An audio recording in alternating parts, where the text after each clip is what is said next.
हरे कृष्ण कृष्ण कृष्ण हरे हरे, हरे राम राम राम हरे हरे। मुखं करोति वाचालं पंगुं लंघयते गिरिं यत्कृपातमहं वन्दे श्रीगुरुं दीनतारिणम्। हरे कृष्ण।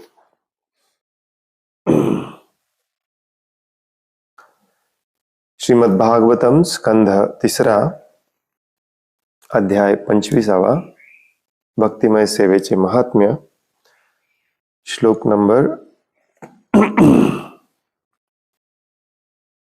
42।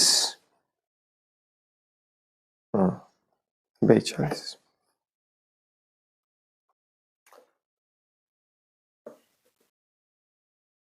मद्भयात् वाति वातः अयं सूर्यस् तपति मद्भयात् वर्षति इंद्र दहते अग्नि मृत्यु चरति मद्भयात्।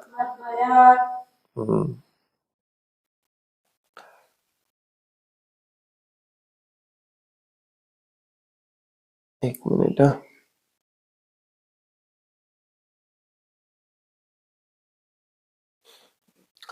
मद्भयात् वाति वातोऽयम् सूर्यस्तपति मद्भयात् वर्षतीन्द्रो दहत्याग्निर्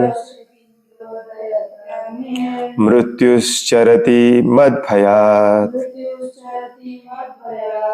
मद्भयात् वाति वातोऽयम् सूर्यस्तपति मद्भयात् वर्षतीन्द्रो दहत्याग्निर् मृत्युश्चरति मद्भयात्। मद्भयात् वाति वातोऽयम् सूर्यस्तपति मद्भयात् वर्षतीन्द्रो दहत्याग्निर्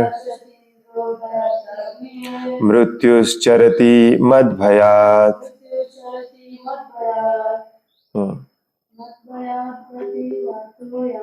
मद्भयात् वाति वातोऽयम् सूर्यस्तपति मद्भयात्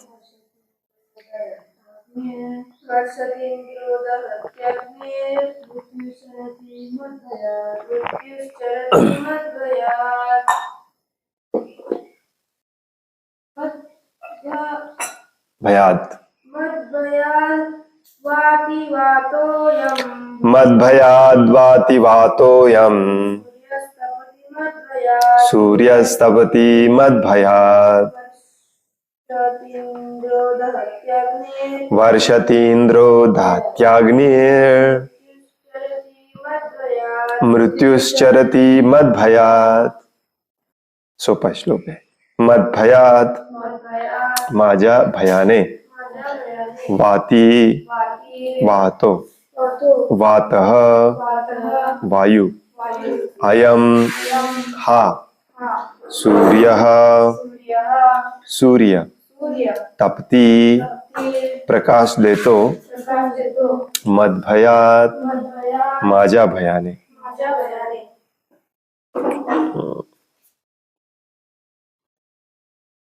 तपती म्हणजे शाइन्स, प्रकाश। वर्षती पर्जन्य वृष्टि करतो, इंद्रः इंद्र, दहती जालतो, अग्निः अग्नि, मृत्यु मृत्यु, चरती चालतो, मद्भयात माझ्या भयाने। भाषांतर: माझ्या प्रभुत्वाच्या भयामुळेच वायू वाहतो, वायू वाहतो, माझ्या भयानेच माझ्या भयाने सूर्य प्रकाश देतो, सूर्यप्रकाश देतो, आणि मेघांचा राजा इंद्र आणि वेगांचा राजा इंद्र माझ्या भयानेच माझ्या भयाने पर्जन्यवृष्टी करतो. पर्जन्यवृष्टी करतो. अग्नीही माझ्याच भयाने जाळतो, अग्नीही माझ्याच भयाने जाळतो, आणि मृत्यूही आणि मृत्यूही माझ्याच भयाने बळी घेतो. माझ्याच भयाने बसतो. इंटरेस्टिंग.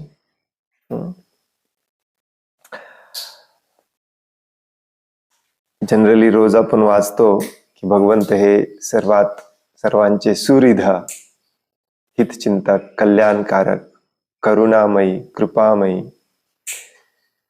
प्रेमळ मित्र आहेत. परंतु कधी कधी आपण हे सगळ्या गोष्टीमध्ये विसरतो की तेच सुप्रीम आहेत, सर्वश्रेष्ठ आहेत. आणि मग अशा असुरांना येऊन भगवंतांना सांगावं लागतं, काही वेळेला दाखवावं पण लागतं. भगवद्गीतेमध्ये जसा 11व्या अध्यायामध्ये दाखवून देतात.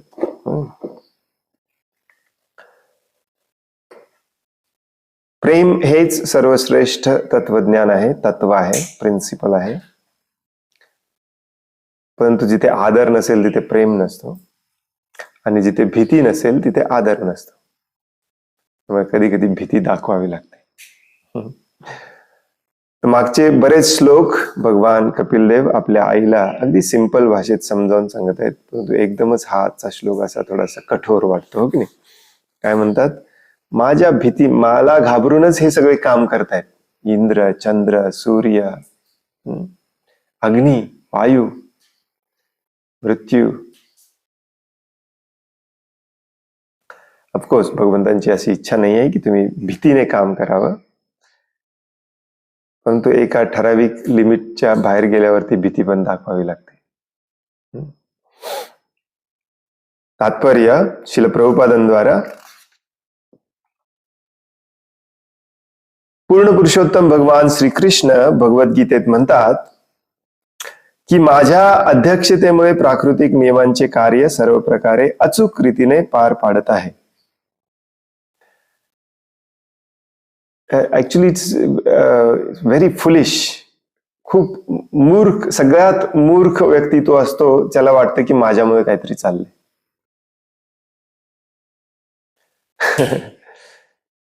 तुमच्यामुळे तुमचं शरीर पण चालत नाही. या ब्रह्मांडातील गोष्टी तर खूप लांबच्या गोष्टी.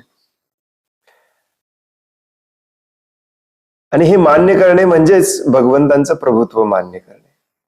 आणि हे बऱ्याचदा आपण मान्य करत नाही, म्हणून भगवंत स्वतः येऊन ते सांगतात. आणि भगवद्गीतेमध्ये अगदी स्पष्टपणे सांगतात की प्रकृती माझ्यामुळेच चाललेली आहे, माझ्या अध्यक्षतेखाली चाललेलं आहे. स्पेसिफिकली म्हणतात भगवंत, मया अध्यक्षेन प्रकृते सुयते सचराचरम. आणि ऑफकोर्स प्रकृती त्यांच्या अध्यक्षतेमध्ये खाली चालू आहे, त्यामुळे प्रकृतीच्या 3 नियमांच्या अध्यक्षतेखाली आपण चाललोय. तुमचे विचार, तुमचा क्रोध, तुमचं सगळं काही प्रकृतीच्या 3 नियमांच्या अधीन आहे. ऑफकोर्स भगवंत हे सगळ्याचेच कंट्रोलर आहेत. ज्याला असं चुकून जरी वाटतंय की माझ्यामुळे काहीतरी होतंय, तो 1 नंबरचा मूर्ख आहे. हे पण भगवद्गीतेत सांगितलंय. अहंकार विमूढ आत्मा कर्ता अहम इति मन्यते. स्वतःला कर्ता समजतो. मूढ, मूढ म्हणजे मूर्ख. मूढ हा शब्द भगवद्गीतेमध्ये 2-3 वेळा वापरलेला आहे. भागवतामध्ये बऱ्याचदा वापरला जातो. मूढ म्हणजे मूर्ख, स्टुपिड प्रभुपाद म्हणायचे. मूर्ख, स्टुपिड, बदमाश. आणि विशेष करून श्रील प्रभुपाद शास्त्रज्ञांना मूर्ख म्हणायचे. हे मूढ कोण आहेत सध्याच्या जगामध्ये? मूढ कोण आहेत? सगळे शास्त्रज्ञ लोक मूढ आहेत. कारण त्यांना वाटतं की आपणच करतोय, आपल्यामुळेच काहीतरी होतं.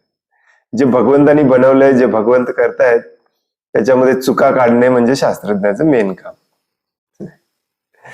आणि मग प्रभुपाद बऱ्याचदा म्हणतात की कदाचित तुम्हाला राग येत असेल, कदाचित तुम्हाला वाईट वाटत असेल, मी जेव्हा मूढ म्हणतो, मूढ किंवा मूर्ख किंवा बदमाश म्हणतो, परंतु माफ करा, माझ्याकडे दुसरा शब्दच नाहीये. तुम्ही आहातच खऱ्या अर्थाने मूर्ख. अगदी बेसिक साध्यातली साधी व्याख्या जरी बघायला गेली आपल्या तुमच्या, आता शास्त्रज्ञ म्हटल्यावर आपल्याला वाटतं की शास्त्रज्ञांना श्रील प्रभुपाद मूर्ख म्हणतात, त्यामुळे आपण तर मूर्ख नाहीये. पण आपण सगळे मूर्ख आहोत. एक युरोपियन तत्वज्ञानी होता, तो म्हणायचा की future will be run by stupid people. भविष्य जे आहे आपलं कलियुगामधलं, त्याच्यावरती राज्य असणार आहे मोस्टली मूर्ख लोकांचं. स्टुपिडिटी विल प्रिव्हेल, दुर्दैवाने. आणि आपण पण त्या कॅटेगरीमध्ये आहोत, कारण भगवद्गीता आणि भागवतम अगदी सोपी व्याख्या देते की ज्याला कोणाला वाटतंय की भगवंत करता करविता नाही, मी कुठेतरी सूक्ष्म प्रमाणात करता करविता आहे, तो एक नंबरचा मूर्ख असतो. भगवंतांच्या अध्यक्षतेखाली सगळं काही अचूक रीतीने पार पडत आहे. निसर्ग कोणाच्याही अध्यक्षतेविना आपोआपच कार्य करीत आहे असा विचार कोणीही करू नये. वेद सांगतात की मेघांचे नियंत्रण इंद्राद्वारे केले जाते, सूर्यदेव जगाला उष्णता देतो, शीतल चंद्रप्रकाश चंद्रदेव देतो आणि वायुदेवाच्या व्यवस्थापनेखाली वायूचे वहन होते. तथापि या सर्व देवतांमध्ये पुरुषोत्तम भगवान प्रधान व्यक्ती आहेत. नित्यो नित्यानाम चेतनस चेतनानाम. देवता सुद्धा साधारण जीवच आहेत, पण त्यांच्या श्रद्धेमुळे आणि भक्तिमय सेवा करण्याच्या प्रवृत्तीमुळे त्यांना अशा पदांवर नेमण्यात आले आहे. चंद्र, वरुण, वायू आदी सर्व देवतांना अथवा नियंत्रकांना अधिकारी देवता असे म्हणतात. देवता म्हणजे विभागीय प्रमुख, साध्या भाषेमध्ये मॅनेजर, त्या डिपार्टमेंटचे मॅनेजर. परम भगवंतांचे शासन केवळ 1, 2 अथवा 3च ग्रहांवर चालत नाही.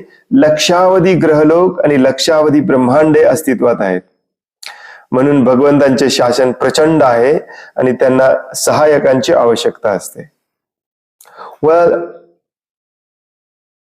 आवश्यकता पण नसते तसं बघायला गेलं तर. भगवंत सर्व शक्तिमान आहेत, परंतु ते आपल्या भक्तांना सेवा देतात, करवून घेतात. हे या ब्रह्मांडाच्या तुलनेमध्ये ही पृथ्वी केवढी आहे माहितीये? प्रभुपाद नेहमी शास्त्रातलं उदाहरण देतात, मोहरीच्या पोत्यामधलं एक मोहरीच्या पोत्यामधली एक मोहरीचा दाना एवढं आपल्या पृथ्वीचं अस्तित्व आहे. आणि त्या पृथ्वीवरती 9 अरब लोक आहेत, तर त्यात आपलं अस्तित्व किती असणार?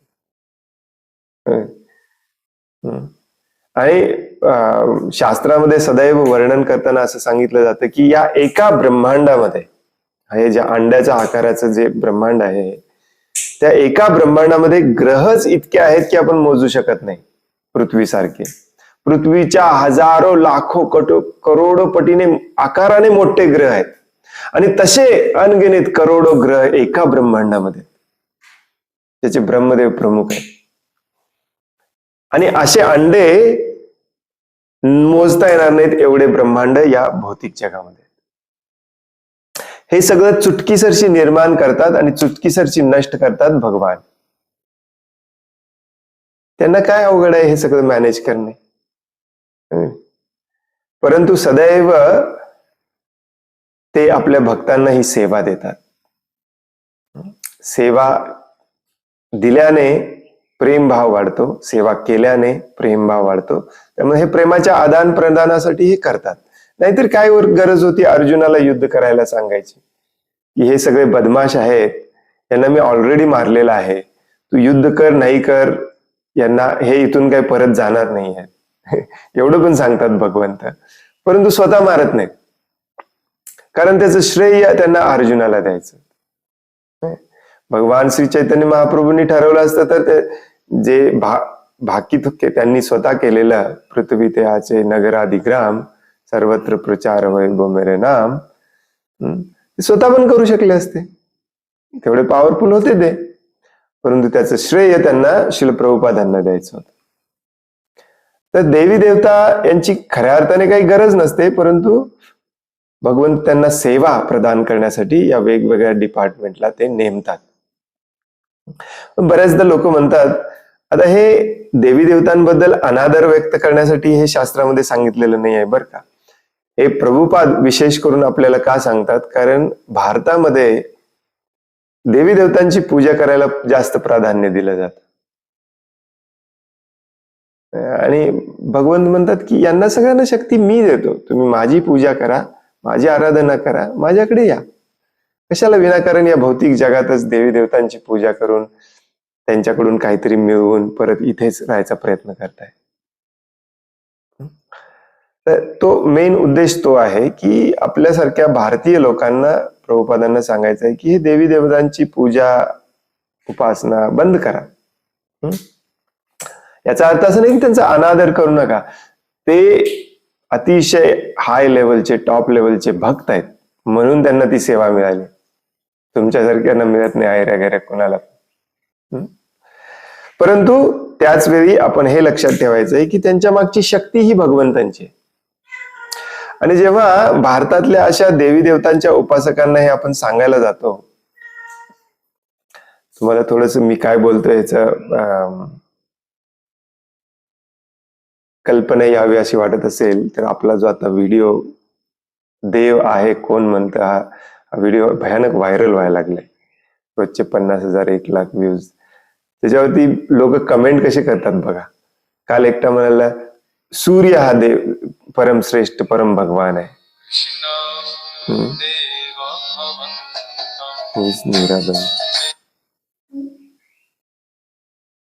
मीराबाई म्हणून कोणाच तरी.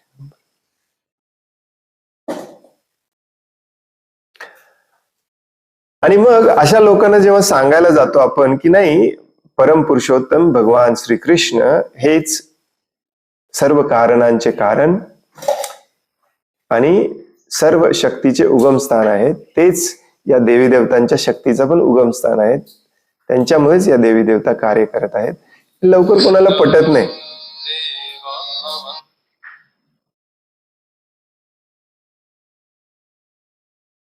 मॉमीच्या फोनवर का फोन करायला?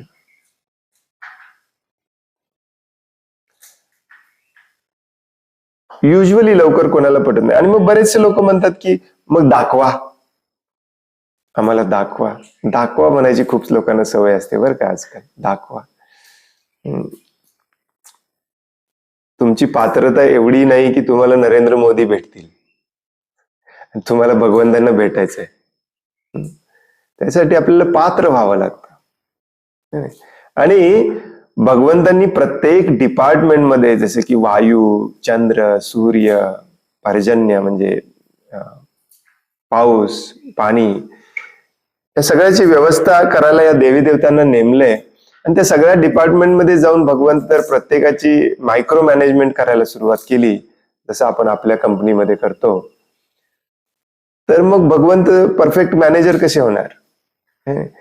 कंपनीमध्ये मॅनेजमेंट असं असलं पाहिजे की मालकाला कुठेही 5 मिनिट देखील जायची गरज लागली नसली पाहिजे, मग तो हुशार मालक असतो.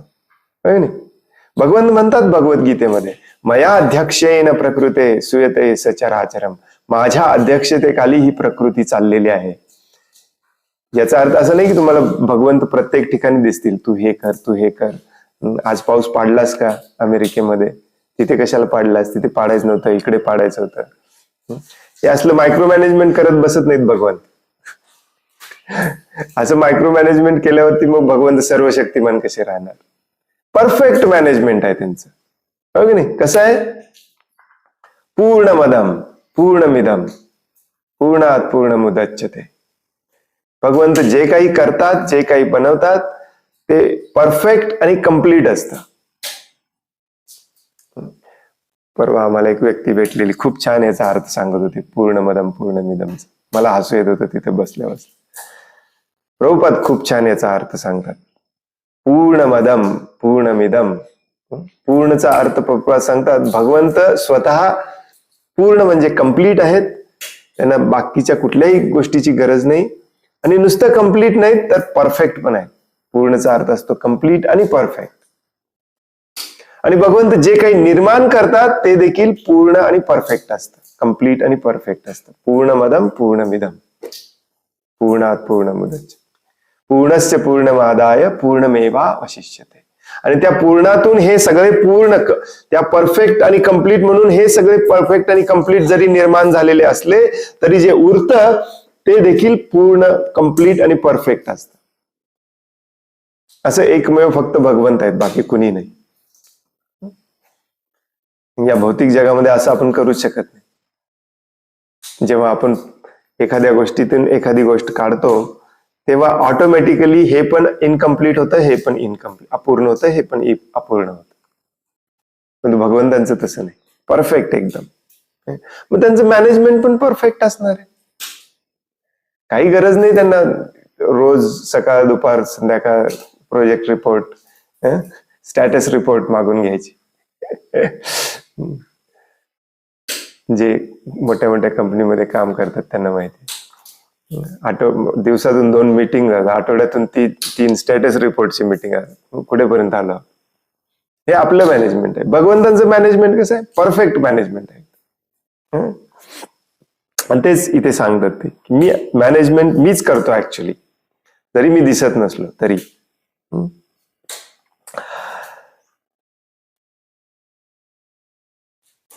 देवतांना त्यांच्या शरीराचे अवयव मानण्यात येते, भगवंतांच्या शरीराचे. हे श्रीमद भागवतमच्या 2ऱ्या स्कंदामध्ये वेगवेगळ्या पद्धतीने ब्रह्मांडाची निर्मिती कशी केली आहे ते वेगवेगळ्या पद्धतीने सांगितलेलं आहे. तिथे सांगितलेलं आहे की हे देवी देवता हे भगवंतांच्या वेगवेगळ्या शरीराचे अवयव आहेत. हे ब्रह्मांडातले वेगवेगळी ग्रह लोकाची रचना हे भगवंतांच्या वेगवेगळ्या शरीराची रचना आहे. एक ग्रह देखील आपण जरी घेतला तर भगवंतांच्या शरीराच्या रचनेमध्ये येतो. ही सर्व वर्णने वैदिक शास्त्रात आढळतात. अशा या परिस्थितीत सूर्यदेव, चंद्रदेव, अग्निदेव आणि वायुदेव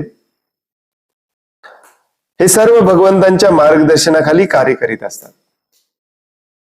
भगवद्गीता या संदर्भात असा उल्लेख करते, मया अध्यक्षेन प्रकृती सुयते सचराचरम. चर आचर सगळं काही भगवंतांच्या अध्यक्षतेखाली चाललंय. भगवंतांच्या मार्गदर्शनाखालीच प्राकृतिक नियमांचे कार्य चालते. त्यांच्या अधिष्ठानामुळेच सर्व काही समयानुसार आणि शिस्तबद्ध रीतीने घडत असते. भगवंतांचा आश्रय घेतलेल्या मनुष्याचे इतर सर्व प्रकारच्या प्रभावांपासून पूर्णपणे संरक्षण होते. तो अन्य कोणाची सेवा करीत नाही वा कोणाच्या बंधनातही राहत नाही. अर्थात तो कोणाची अवज्ञा करीत नाही वा कोणाची उद्धटपणे वागत नाही, पण त्याची संपूर्ण चिंतन शक्ती भगवत सेवेतच रमलेली असते. हाच मुद्दा मी मगाशी सांगत होतो की तो कोणाची या देवी देवतांची अवज्ञा करण्यासाठी आपल्याला हे सांगितलेलं नाहीये किंवा त्यांच्यासोबत उद्धटपणे वागण्यासाठी सांगितलेलं नाहीये. कुठला इंद्र तुझा बॉस माझा बॉस आहे. वैष्णव किंवा भक्त भगवंतांचा हा अगदी मुंगीचा पण आदर करतो. त्यामुळे तो इंद्र चंद्र सूर्य यांचा पण आदर डेफिनेटली करणार, कारण हे तर भक्त लोक आहेत. भक्त झाल्याशिवाय त्या स्टेजला तुम्हाला परवानगी पण मिळत नाही जायला. तुम्ही पण होऊ शकता. हे जे सूर्य चंद्र इंद्र ऍक्च्युली नावं नाही आहेत, हे पोझिशन आहेत. जसं आपल्या कंपनीमध्ये पोझिशन असतात ना, मार्केटिंग हेड, सेल्स मॅनेजर, तसे ही नाव आहेत. ही पोझिशनची नाव आहेत. आणि ब्रह्माजींच्या एका आयुष्यामध्ये हे सगळे देवी देवता 14 वेळेला बदलले जातात. त्यामुळे तुम्हाला पण चान्स आहे देवी देवता व्हायचा 100%. एक शिवजी सोडले तर सगळे रिप्लेसेबल आहेत. रिप्लेसेबल याचा अर्थ असा नाही की आपण त्यांच्याशी कसंही वागायचं, त्यांची अवज्ञा करायची, त्यांचा उपहास करायचा, अवमान करायचा, अजिबात नाही. हा उद्देश अजिबात नाही, कधीही नसला पाहिजे. हे लक्षात ठेवा. परंतु आपल्याला आश्रय घ्यायचा आहे फक्त भगवंतांचा. देवी देवतांची पूजा अर्चना आणि आश्रय घेतला तर त्यातून जे आपल्याला लाभ मिळतं, जो आनंद मिळतो, तो तात्पुरताच असतो, कारण ते स्वतःच तात्पुरते आहेत. आणि त्यांच्या डिपार्टमेंटमध्ये जे आहे, जे तुम्हाला ते देऊ शकतात, ते पण तात्पुरते आहे. त्यामुळे या जन्म मृत्यूच्या फेऱ्यातून, जन्म मृत्यूच्या चक्रातून आपल्याला जर बाहेर पडायचं असेल तर त्या परमपुरुषोत्तम भगवंतांचाच आश्रय घेतला पाहिजे, त्यांचाच संरक्षणाखाली राहायला पाहिजे. हे महत्वाचं आहे. माझ्या आदेशानुसार वायू वाहतो, अग्नी जळते आणि सूर्य उष्णता देतो, ही भगवान श्री कपिल देवांची विधाने भावनिक नाहीत. जसं आपण कधी कधी म्हणतोय माझ्यामुळे हे चाललंय सगळं, आणि झुप एका दिवस तुम्हीच गायब होता, मग कोणामुळे चालणार? भगवंतांचं तसं नाही. भगवंत जेव्हा म्हणतात ते परम सत्य असतं. निराकारवादी असे म्हणतात की भागवतपंथी भक्त एखाद्याची परम भगवान म्हणून निर्मिती व कल्पना करतात आणि त्यांच्या ठाई विविध गुण चिकटवतात. तथापि वास्तविकपणे ही काही कल्पना नाही किंवा परमेश्वराच्या नावाखाली एखाद्यावर कृत्रिम शक्ती लादण्याचाही प्रकार नाही. वेदांमध्ये म्हटले आहे की भीषास्माद वात पवते भीषोदेती सूर्य. भगवंतांच्या भयामुळेच सूर्यदेव आणि वायुदेव आपापले कार्य पार पाडतात. भीषास्माद अग्निश्चेंद्र इंद्रश्च मृत्युर्धारवती पंचमहा. अग्नी आणि इंद्र आणि मृत्यू सुद्धा त्यांच्याच आदेशानुसार कार्य करीत आहेत. ही वेदांची विधाने आहेत. आता इथे त्याचा संदर्भ दिलेला नाहीये, परंतु वेद म्हणजे वेदांमध्ये देखील प्रभुपाद बऱ्याचदा हे अशा अर्थाने समजावून सांगतात की काही लोक असे आहेत की आम्ही फक्त वेद मानतो, पुराण इतिहास वगैरे काही मानत नाही. तर ऍक्च्युली वेद आणि पुराण याच्यामध्ये काही फरक नसलाच पाहिजे आणि नाहीच आहे. आणि सर्व पुराणांमध्ये श्रेष्ठ पुराण आहे श्रीमद भागवतम. त्यामुळे शिला प्रभुपादांसारखे आचार्य आपल्याला हे सिद्ध करून, प्रभुपाद हे सिद्ध करून दाखवत आहेत इथे की वेदांमध्ये देखील हेच दिलेलं आहे. काही मूर्ख लोक म्हणतात की तुम्ही भागवतपंथी म्हणजे भागवतम वाचणार आहे, परंतु भागवतम हे पुराण आहे, वेद नाही. वेदांमध्ये, पुराणांमध्ये, इतिहासामध्ये, इतिहास म्हणजे रामायण आणि महाभारत, या सगळ्यांमध्ये इथे वेगळं लिहिलंय आणि इथे वेगळं लिहिलंय असं ज्याला वाटतं तो मूर्ख असतो. ऍक्च्युली तो स्वतःच्या इंद्रिय तृप्तीने प्रेरित होऊन एखादा ग्रंथ वाचत असतो, त्यामुळे त्याला वेगळं वेगळं वाटतं. वेगळं वेगळं कशातही दिलेलं नाहीये, कारण हे लिहिलंयच एकाच लेखकाने. एक लेखक स्वतःशीच कॉन्ट्राडिक्शन कसं करेल? उदाहरणार्थ भारतामध्ये ही खूप चुकीची संकल्पना आहे की जे शिवपुराण वाचतात ते सगळीकडे प्रचार करतात की शिवजीच भगवान आहेत.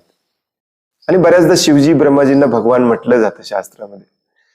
आपल्याला सगळं वाचून सगळ्याचा अर्थ शोधायचा वेळ नाही, इच्छा नाही, त्यामुळे एका दुसरं वाक्य घेतो आपण, सुरू करतो. भगवान सूर्यदेव, सूर्यदेव भगवान झाले.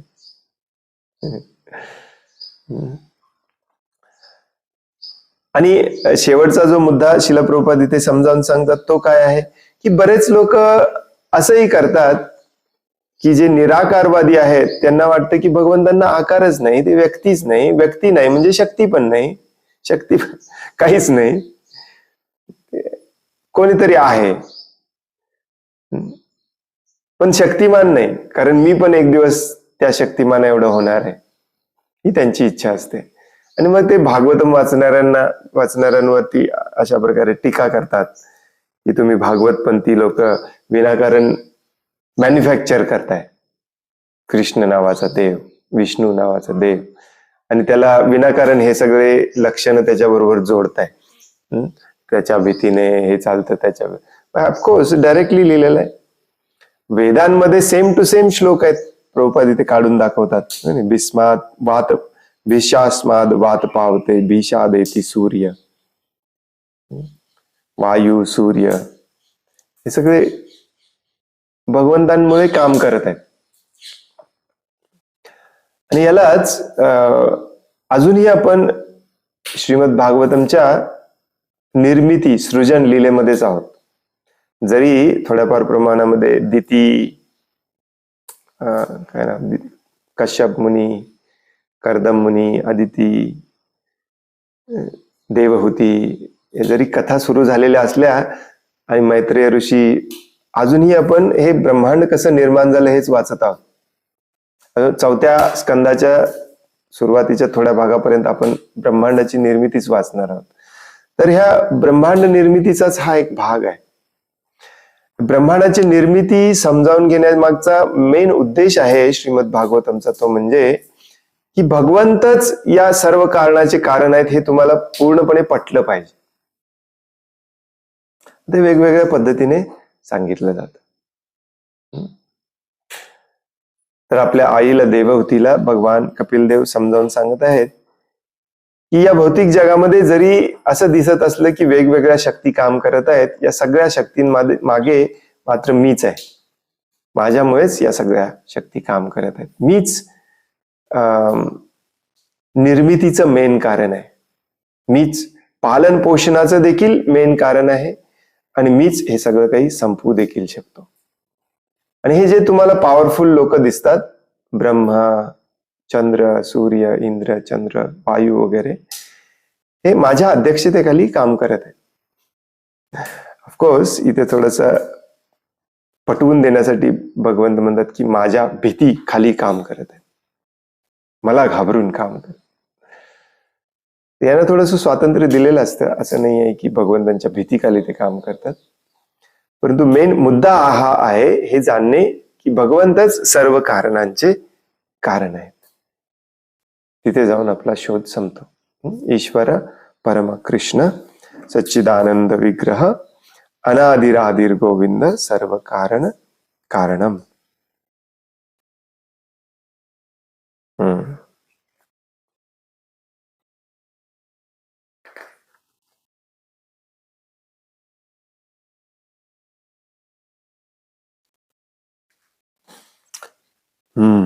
पुढच्या श्लोकाचा तात्पर्य छोटा आहे, परंतु थोडस अनरिलेटेड होतं. पुढचे दोन्ही श्लोक रिलेटेड आहेत. शेवटचे श्लोक आहेत या अध्यायातले. उद्याच संपूया आपण.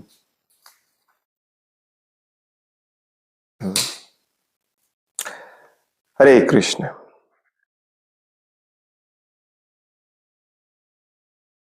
कोणाला काही प्रश्न आहे, काही सांगायचं आहे?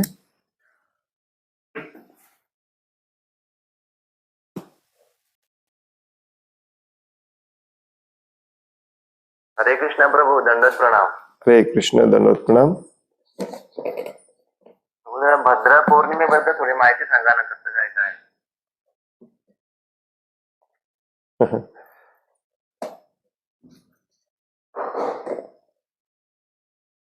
भद्र पौर्णिमा भाद्रपद महिन्यातला हा जो पौर्णिमा असतो तो श्रीमद भागवतम साठी खूप महत्वाचा आहे. एवढंच मला माहिती आहे. याच्या व्यतिरिक्त मला पण काही माहिती नाही.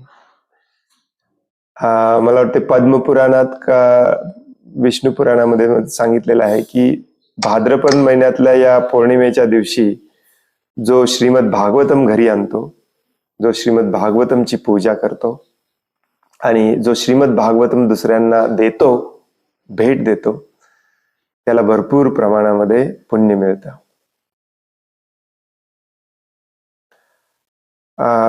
या एका गोष्टीचा वापर करून भरपूर भागवतम सेट या दिवशी वितरित केले जातात.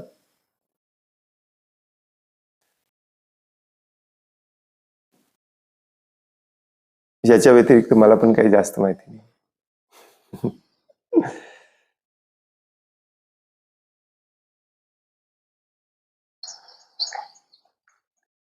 हरे कृष्ण प्रभूजी. हरे कृष्ण.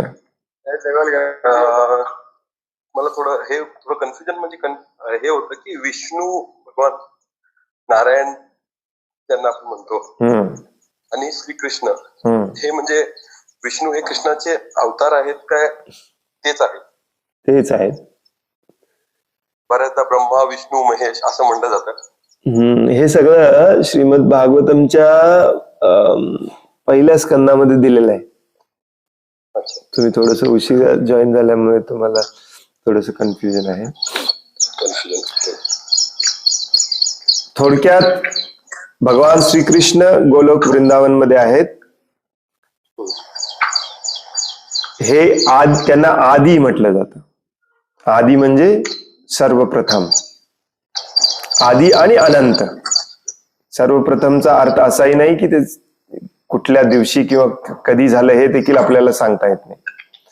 अशा प्रकारे ते आदी आहेत. मग शास्त्र आपल्याला सांगतं की कोणाला माहिती नाही, परंतु एक दिवस त्यांच्यापासून बलरामजी आणि श्रीमती राधा राणींचा विस्तार झाला. या दोन शक्ती स्वरूपामध्ये त्यांच्यापासून हे विस्तारित होतात. बलरामजींच्या पासून आणखीन 4 विस्तार होतात. बलरामजींचा विस्तार हा मुख्यतः ब्रह्मांडाच्या निर्मितीसाठी असतो आणि श्रीमती राधाराणींचा विस्तार हा मुख्यतः भगवंतांच्या आनंदासाठी असतो.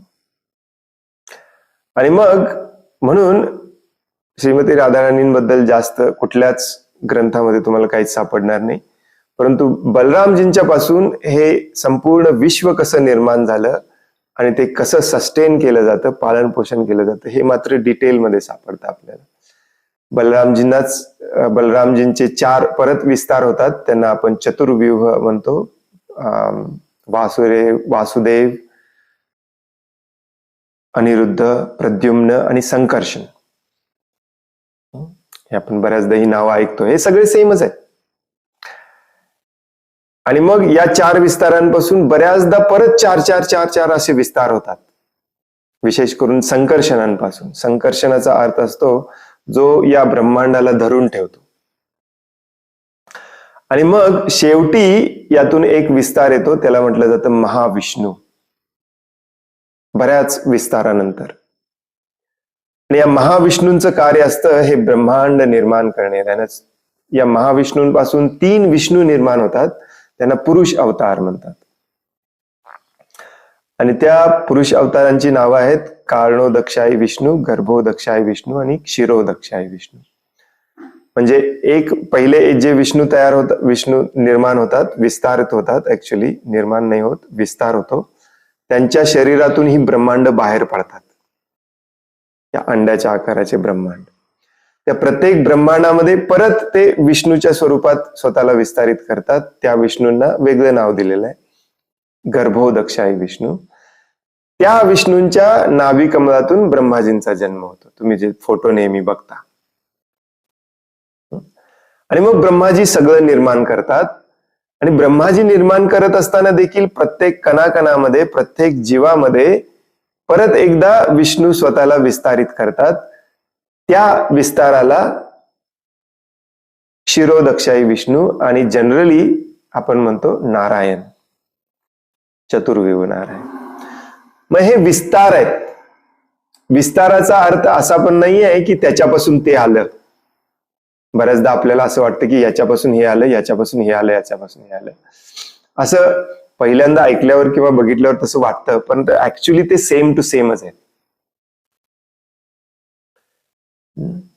प्रभुपाद नेहमी समजावून सांगताना सांगायचे की जसा एखादा राष्ट्राचा अध्यक्ष असतो, पंतप्रधान किंवा राष्ट्राध्यक्ष, तो ऑफिसमध्ये वेगळा असतो आणि घरी वेगळा असतो, हो की नाही? ऑफिसमध्ये त्याला सूट बूट कोट मध्ये राहावं लागतं. 4 लोक त्यांचे ऑर्डर्स घेत असतात. आणि तेच घरी जाऊन बघितलं तर आपल्या घरच्या पायजम्यावरती तो आपल्या नातवंडाशी खेळत असतो. तसं भगवान श्रीकृष्ण हे घरातले श्रीकृष्ण आहेत आणि भगवान श्री विष्णू हे ऑफिस मधले श्रीकृष्ण आहेत. या ब्रह्मांडाची निर्मिती व्यवस्था करण्यासाठी आलेले श्रीकृष्ण. त्यांचाच विस्तार आहे. फरक दोघांमध्ये काही नाही. विष्णूपासून कृष्ण आले, कृष्णापासून विष्णू आले, हे म्हणणंच आपण बंद केलं पाहिजे मुळात. हा, आता त्यानंतरचे जे अवतार रूपामध्ये येतात, मत्स्य, कूर्म वगैरे, हे विष्णूंपासूनच येतात. कारण ही आता जी आपण बघितली हायरार्की, भगवंतांपासून बलराम, बलरामांपासून संकर्षण, संकर्षणांपासून महाविष्णू, महाविष्णूंपासून हे सगळे 3 विष्णू पुरुष अवतार, आणि या 3 विष्णूंपासून हे 3 गुण अवतार येतात, ज्याला ब्रह्मा, विष्णू, महेश म्हटलं जातं. यांना गुण अवतार म्हणायचं. सत्वगुणासाठी विष्णू, रजोगुणासाठी ब्रह्माजी, तमोगुणासाठी शिवजी.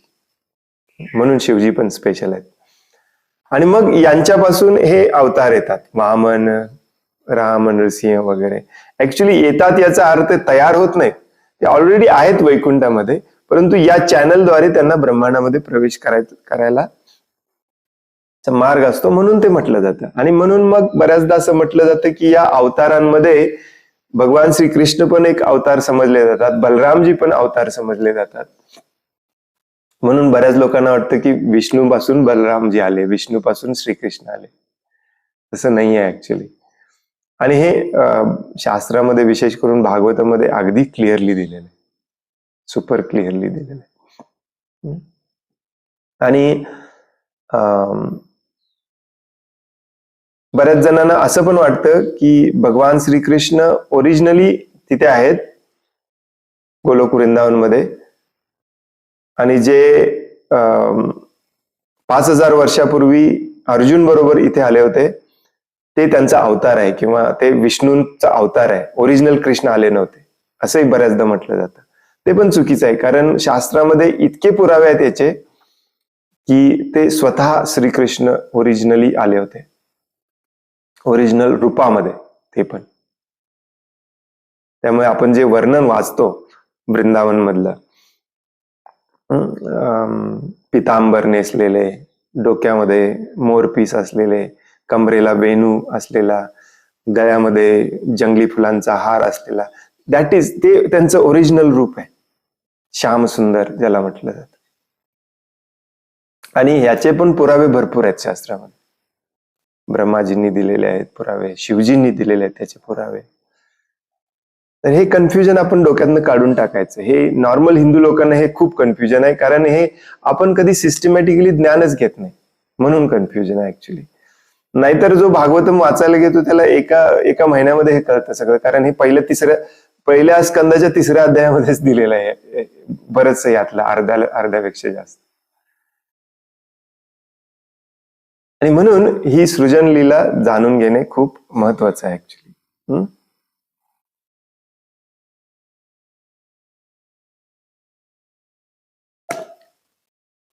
आणि एकदा हे कन्फ्युजन निघून गेलं किंवा भागवतम, भगवद्गीता समजायला खूप सोपं जातं. आणि बघा, आपल्याला काय म्हणतात, वैष्णव म्हणतात, आपल्याला कृष्णव म्हणत नाही. वैष्णव म्हणजे काय, भगवान श्री विष्णूंचे उपासक, आराधना करणारे, विष्णूंचे भक्त. त्यामुळे हे काही वेगळं नाही आहे, दोन्ही सेम आहे.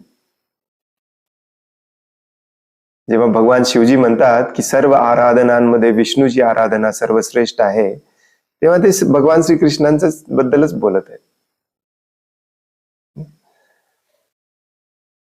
हरे कृष्ण. हरे कृष्ण. धन्यवाद प्रभूजी. फार मोठं कन्फ्युजन होतं ऍक्च्युली. म्हणजे खूप वेळा कोण विचारलं तर एक्सप्लेन करता पण येत नव्हतं की कसं काय. हो, अगदी इझिली दिलेलं आहे. म्हणजे मला तर याचं आश्चर्य वाटतंय की लोकांना कन्फ्युजन आहेच काय, कारण इतक्या सोप्या शब्दामध्ये हे सांगितलेलं आहे भागवतम मध्ये, बऱ्याच वेदांमध्ये देखील, उपनिषदांमध्ये. तरी पण कन्फ्युजन काय आहे, सेम मगाशी जसं मी म्हणालो, आपण छोटकस काहीतरी वाचतो आणि आपल्या अहंकाराने तेच माझा म्हणून समजून बसतो. आता म्हणूनच तर हिंदू धर्माचे इतके फाटे फुटलेत. आर्यवादी, आर्य समाजवादी, हे वादी, ते वादी. त्यांना विचारलं ते म्हणतात आम्ही एवढंच मानतो, अरे एवढंच का मानताय? हे सगळं तर सगळ्याच्या सगळं व्यासदेवानीच लिहिलेलं आहे. मग त्यातलं तुम्ही एवढंच का मानता? सगळंच माना ना. आणि दुसरा हा पण प्रॉब्लेम आहे की अशा अहंकारामध्ये काही साधू लोकांनी पण या सगळ्या ज्ञानाचा अपभ्रंश केलेला आहे. मी सांगतोय तेवढं ऐका, बाकी इकडे तिकडे कुठे जाऊ नका. कारण माझा भौतिक लाभ, माझी प्रतिष्ठा त्याच्यावर अवलंबून आहे. आणि लोकांना पण इंद्रिय तृप्तीची इच्छा असल्यामुळे ते अशा साधूंकडे, बुवांकडे जात राहतात. तेच डोक्यामध्ये घेऊन ठेवतात. इचलकरंजीमध्येच मला एक व्यक्ती भेटलेले, माझं डोकं खातात दरवेळी भेटल्यानंतर. दरवेळी भेटल्यावर मला तेच सांगतात, तुमच्या विष्णू कृष्णांच्या पलीकडे पण एक भगवान आहे, तो आम्हाला माहिती आहे. आमचा वेगळाच पंथ आहे. काय विचार करू, कुठून घेऊन आहे?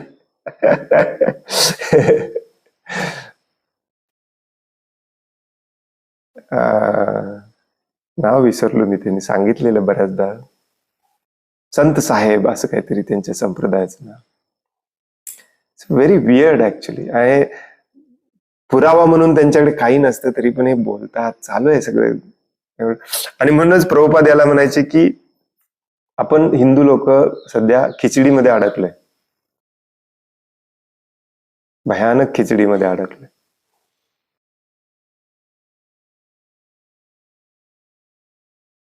पॉलिटिशियन लोक याचा फायदा घेतात, आपल्यामध्येच वैर निर्माण करतात.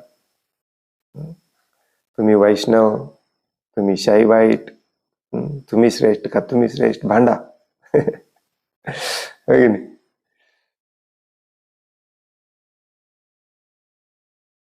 आता शास्त्रामध्ये बघा म्हटलेलं आहे की गौतम बुद्ध, भागवतम मध्ये 2-3 ठिकाणी आहे. आणि जे मगाशी मी म्हटलं तुम्हाला, हे जे मी सांगितलं ते सांगितलं, त्या अध्यायामध्ये गौतम बुद्धांचा उल्लेख आहे, त्यांचं कार्य पण सांगितलेलं आहे.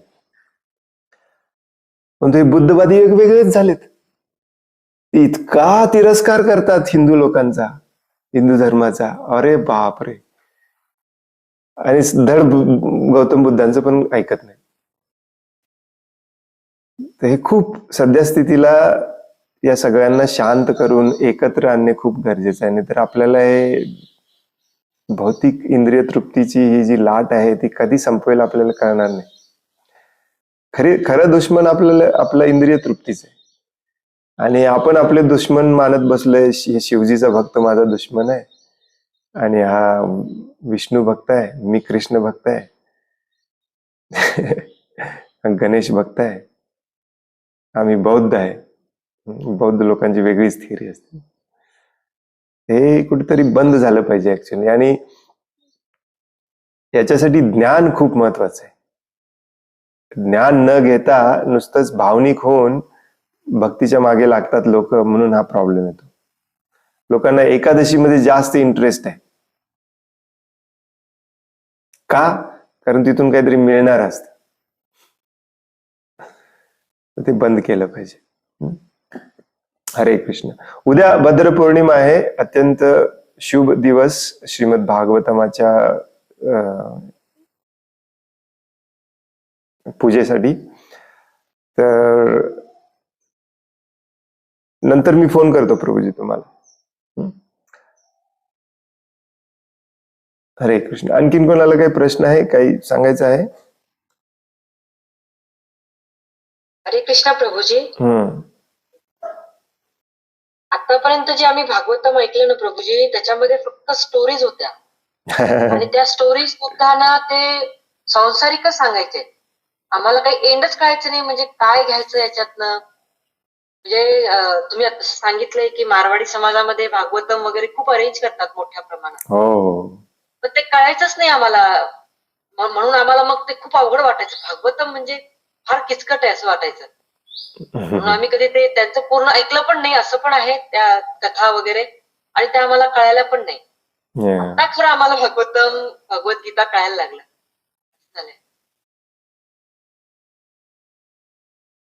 म्हणून सगळं कन्फ्युजन आहे प्रभूजी. हो. एक महत्वाचा मुद्दा शिला प्रभुपाद पहिल्या स्कंदामध्ये सारखं सांगतात, ते म्हणजे प्रोफेशनल भागवतम रिसायटर कडून कधी भागवतम ऐकलं नसलं पाहिजे. प्रोफेशनल म्हणजे जो पैसे घेऊन भागवतम 8 दिवस कथा करतो. मुळात शास्त्र सांगतं की पैसे घेऊन ज्ञान देणाऱ्याकडून कुठलंच ज्ञान घेतलं नसलं पाहिजे. जरी ते आपल्याला मिळाल्यासारखं वाटलं तरी त्याच्यामध्ये खूप चुका असतात. आणि चुका जरी नसल्या तरी जिथे पैशाचा विनिमय होतो ज्ञानासाठी, तिथे एक वेगळ्याच प्रकारची प्रवृत्ती निर्माण होते की मी पैसे दिलेत त्यामुळे मला यातून काहीतरी मिळालं पाहिजे, अशी भावना निर्माण होते. त्यामुळे शास्त्र व्हेरी क्लिअरली सांगतं की ज्ञान कधी विकायचं नसतं. आणि जो भागवतम भगवद्गीतेचं ज्ञान विकतो तो किती खालच्या पातळीचा असेल आपण कल्पना करू शकतो.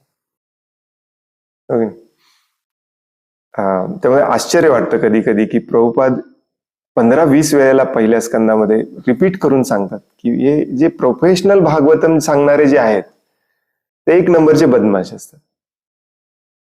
भागवतम सांगून कुणी आपलं चरितार्थ आपलं कुटुंब चालवत असेल तर त्याच्या इतका बदमाश कुणी नाही. आणि ते सगळीकडे चालू आहे दुर्दैवाने ऍक्च्युली. आणि आपल्याला पण ते का आवडतं, कारण ते इतकं काय म्हणतात त्याला, अशा लोकांमध्ये वक्तृत्व कला खूप असते, वाक्चातुर्य ज्याला आपण म्हणतो.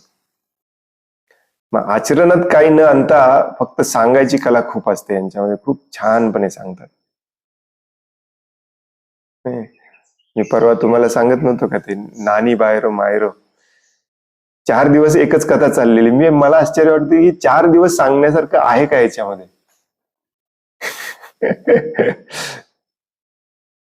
आणि रिझल्ट आपण बघतो.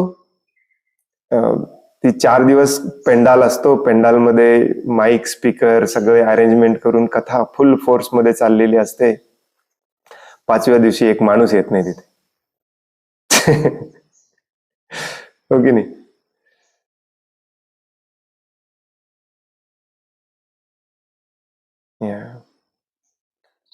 हरे कृष्ण प्रभूजी. हरे कृष्ण. प्रभूजी, एक क्वेश्चन असं आहे की प्रभुपाद सांगतात की जे आता तुम्ही पण सांगितलं की जे भगवंतांचे रूप आहेत, वराह, मत्स्य, कूर्म, नरसिंह आदी, तर हे नित्य वैकुंठामध्ये अस्तित्वात असतात आणि ते एक भगवान विष्णूद्वारे त्या माध्यमामधून ते प्रकट अप्रकट होतात. तसं जे काही हे सृष्ट ब्रह्मांडाचे जे पुरुष अवतार रूप आहेत, कारणदक्ष विष्णू, गर्भदक्ष विष्णू, शिरोदक्ष विष्णू, हे पण नित्य अस्तित्वात असतात की फक्त भौतिक सृजनाच्या वेळेसच ते प्रकट होतात, की वैकुंठामध्ये पण ते प्रकट होतात, जे नित्य अस्तित्वात असतात? ते नित्य अस्तित्वात असतात परंतु वैकुंठात नसतात. ते वैकुंठ आणि भौतिक जगाच्या बाउंड्रीवरती असतात, ज्याला कारण समुद्र म्हणतो आपण. त्या कारण समुद्रामध्ये कारणोदक्ष विष्णू नित्य पहुडलेले असतात.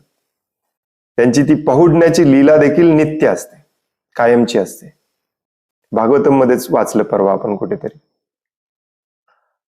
एखाद्याला वाटेल की इतका वेळ कोणी कसं काय झोपून राहू शकतो. प्रभुपाद खूप छान समजावून सांगतात तिथे. तर ती त्यांची नित्य लीला आहे, कारण त्यांचं कामच ते आहे. हे देखील नित्य असतात.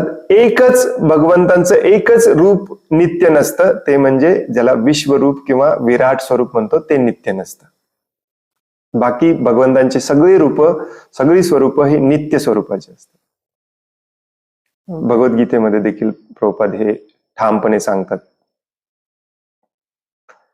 एक विराट स्वरूप सोडलं तर बाकी सगळे स्वरूप हे नित्य स्वरूपात असतात. विराट स्वरूप हे तयार होत असतं, नष्ट होत असतं, तयार होत असतं, नष्ट होत असतं.